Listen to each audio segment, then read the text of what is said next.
नमस्कार। मैं doctor Suraj Yadav alias doctor सूरज मंडल आज आपसे रूबरू हूँ एक अपील के साथ। और अपील उत्तर प्रदेश विधानसभा चुनाव के संदर्भ में है। सबसे बड़ी बात यह है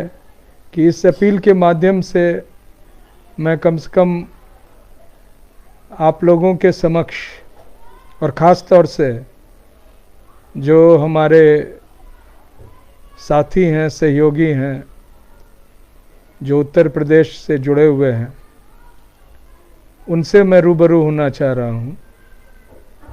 उत्तर प्रदेश विधानसभा देश के इतिहास में आज एक बहुत अहम भूमिका निभाने वाला है। उत्तर प्रदेश के चुनाव को लेकर जो एक लोगों के बीच में एक उत्साह है, और ख़ास तौर से उत्तर प्रदेश ही नहीं पूरे देश में इस चुनाव को लेकर एक दिलचस्पी बनी हुई है, वो कई मुद्दों पर है। उन मुद्दों में जो विशेष मायने रखता है वो ये है कि क्या इस देश का संविधान बचेगा या नहीं बचेगा, क्या इस देश में आवाम के जो हक हैं, जो ऐसे लोग जो दलित हैं, पिछड़े हैं, आदिवासी हैं, जो अल्पसंख्यक हैं, उनके हक और हुकूक को कोई पार्टी, कोई लोग बचा पाएंगे कि नहीं बचा पाएंगे। आगे जो चुनाव में नतीजा निकलेगा उससे देश की राजनीति पर क्या प्रभाव पड़ेगा, ये सारे बहुत अहम प्रश्न हैं। और इस प्रश्न से जुड़ा हुआ है हम लोगों की इच्छा, अपील कि इस देश में जो पिछले कई वर्षों से, जब से भारतीय जनता पार्टी उत्तर प्रदेश और केंद्र में शासन पर है, उनके द्वारा जो कदम उठाए गए हैं वो किस तरह से देश को एक तरह से बर्बाद करने में बहुत ही मैं कहना चाहूँगा कि बहुत ही एक अहम भूमिका निभा रहे हैं। आज देश में भारी बेरोजगारी है। तमाम जो देश के जो सार्वजनिक प्रतिष्ठान हैं उनको औने पौने भाव में बेच दिया गया है। एक बड़ा संकट देश की आर्थिक स्थिति पर है। देश के अरबों खरबों रुपए एक ही राज्य के कुछ चुनिंदे लोग जो सत्ताधारी लोगों के साथ बहुत ही नज़दीकी संपर्क में हैं, उनसे तालमेल में हैं, वो देश के राष्ट्रीयकृत बैंकों से लेकर देश को छोड़कर चले गए। उनके खिलाफ कोई कार्रवाई नहीं हुई है। इस देश में किसानों की आवाज़ उठी। किसानों को लगभग 1 वर्ष तक भीषण संघर्ष करना पड़ा अपने भूमि को, अपने ज़मीन को, अपनी माता समान ज़मीन को कॉरपोरेट से बचाने के लिए। और ऐसी स्थिति में आज हम लोग खड़े हैं कि उत्तर प्रदेश का चुनाव का जो भी नतीजा होगा उससे देश आगे कैसे चलेगा यह इस पर निर्भर करेगा। देश में एक और संकट अभी है जो यूक्रेन और रशिया के बीच में एक तनावपूर्ण स्थिति है, युद्ध हो रहा है। उसके कारण हमारे देश के कई बच्चे उस देश में फंसे पड़े हैं। उन लोगों को निकालने का, वहाँ से लाने का कोई ख़ास कवायद नहीं है। सिर्फ PR exercise, public relation exercise के तहत केंद्र की सरकार कई बातों को उठाती है। देश के प्रधानमंत्री उत्तर प्रदेश में आकर भाषण देते हैं और कहते हैं चंद लोगों को लाकर कि हम हज़ारों लोगों को वहाँ से ले आए हैं, जबकि सच्चाई यह है कि हज़ारों हमारे बच्चे वहाँ वापस अपने देश आने का अभी भी इंतज़ार कर रहे हैं। उनके लिए न कोई योजना, सार्थक योजना दिख रही है, न कोई सार्थक प्रयास दिख रहा है। ये सब तमाम मैं बातें इसलिए दोहरा रहा हूँ कि उत्तर प्रदेश में जब कोई किसी भी इस चुनाव में, विधानसभा चुनाव में आप वोट देने जाएं तो इससे यह नहीं समझेंगे कि सिर्फ उत्तर प्रदेश के चुनाव में क्या इसका असर पड़ेगा, कौन सी सरकार बनेगी, बल्कि यह भी इसका असर पड़ेगा कि देश में जो ताकतें हैं, जो देश में नफ़रत की भावना को अपनी राजनीति का हिस्सा बनाए हुए हैं, उन लोगों को जो एक फांसीवाद मानसिकता के तहत काम करते हैं, हमला करवाते हैं, दलितों और पिछड़ों के नेताओं पर एक प्रकार से खौफ लाने के लिए लगातार एक प्रयास होता है, किसानों पर गाड़ियां चढ़ा दी जाती हैं।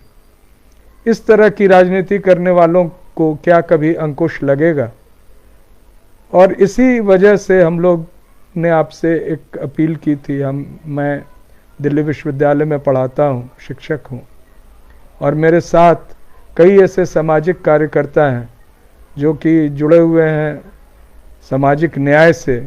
जो जुड़े हुए हैं इस देश के उस पीड़ित आवाम के पक्ष में अपनी बात उठाने के लिए, जिन्हें यह लगता है कि भारतीय जनता पार्टी को सत्ता से हटाना बेहद ज़रूरी है और उत्तर प्रदेश की आवाम इस विधानसभा में जो फैसला करेगी वो फैसला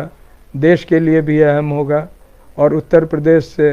भारतीय जनता पार्टी का सफाया होना ज़रूरी है। इस बीच में एक और अहम बात आपसे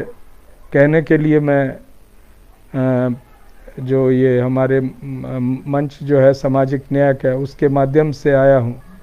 कि उत्तर प्रदेश में यह ज़रूरी तो है कि भारतीय जनता पार्टी सत्ता से हटे, यह भी ज़रूरी है कि उन लोगों को ताकत मिले जो गरीबों की, दलितों की, पिछड़ों की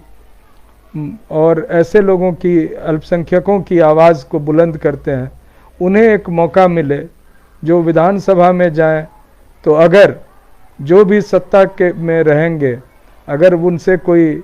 गलती होती है, उनके द्वारा शासन कार्य में इन तमाम लोगों के जो हक की आवाज़ को बुलंद करने में कोई कमी रह जाती है, तो हमारे ऐसे जो कार्यकर्ता हैं जो इस विधानसभा में चुनाव लड़ रहे हैं, उनको विधानसभा में जाकर उसे उठाने का मौका मिले। और इस संदर्भ में मैं आपसे विनती करना चाहता हूं कि जो उत्तर प्रदेश में निज़ामाबाद विधानसभा क्षेत्र जो है, वहाँ से हमारे एक बहुत ही महत्वपूर्ण साथी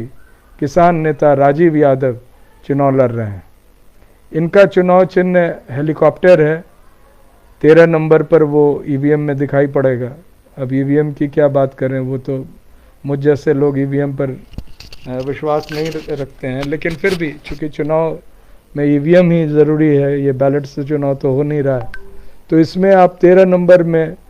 हेलीकॉप्टर पर अपना जो उस निशान पर बटन दबाकर राजीव यादव को विधानसभा भेजने का एक निर्णय करें। ये अपील ख़ास तौर से निज़ामाबाद विधानसभा क्षेत्र की जनता के लिए है। मैं थोड़ी सी बात इनके बारे में कह के अपनी बात समाप्त करूंगा कि राजीव जी से मेरा जो संपर्क है,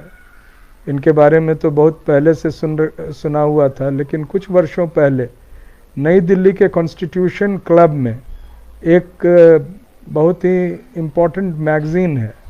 उसके द्वारा एक सभा, एक टॉक प्रायोजित की गई थी और इस टॉक का जो मूल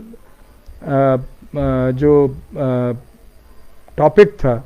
वो ये था कि किस तरह से उत्तर प्रदेश में फेक एनकाउंटर्स हो रहे हैं, किस तरह से कुछ जाति विशेष, कुछ समुदाय विशेष पर निशाना साधकर उनके बच्चों को, उनके जो मासूम बच्चे हैं, जो लोग किसी तरह से कोई भी आपराधिक गतिविधि में शामिल नहीं है, उनको निशाना बनाकर उनको किस तरह से इस चुनाव में इस सरकार द्वारा निशाना बनाकर उन्हें एनकाउंटर्स, फेक एनकाउंटर्स करके उन्हें मौत का घाट उतारा जा रहा है। और इसके लिए विस्तृत जानकारी दी गई थी राजीव जी से, वहीं मेरी मुलाकात हुई और जितना मैंने इनके बारे में जाना उसके बाद हम लोग कई बार मिले और कुछ ऐसे आंदोलन के दरमियान मिले जिसमें पिछड़े वर्ग के लिए काफ़ी कुछ संघर्ष करना पड़ रहा था। जब हम लोगों ने भी जंतर मंतर नई दिल्ली पर पिंक एनकाउंटर्स की बात उठाई और यह भी बताया कि सिर्फ पिछड़े वर्ग, दलित नहीं, अल्पसंख्यक नहीं, बल्कि पिछड़े वर्ग और ख़ास तौर से यादवों को चुन चुन कर किस तरह से उत्तर प्रदेश में निशाना लगाकर मारा जा रहा है। तो ऐसी स्थिति में हमारे साथ कई साथी वहाँ उपस्थित थे।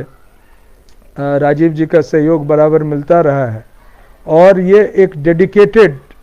एक तरह से पूर्ण रूप से समर्पित एक कार्यकर्ता हैं जो आप जब भी चाहेंगे, जब आप उनको ढूंढेंगे, जब आपको ज़रूरत उनकी पड़ेगी, तो चाहे आप निज़ामाबाद क्षेत्र के हों या उत्तर प्रदेश के किसी और चुनाव क्षेत्र के हों, तो वो आप पाएंगे कि वो न सिर्फ आपके लिए खड़े रहेंगे बल्कि जब संघर्ष की आवश्यकता होगी तो सबसे आगे और सबसे महत्वपूर्ण और अहम भूमिका में होंगे।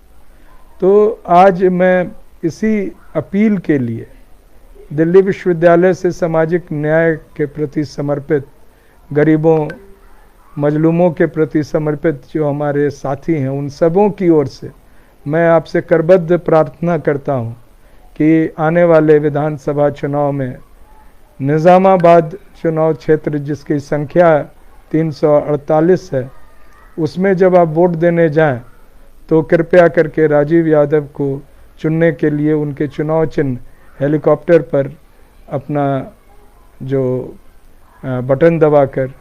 उन्हें वोट दें, उन्हें समर्थन दें। इसी विनती के साथ आपसे मैं विदा लेता हूं। जय मंडल, जय भारत, जय संविधान।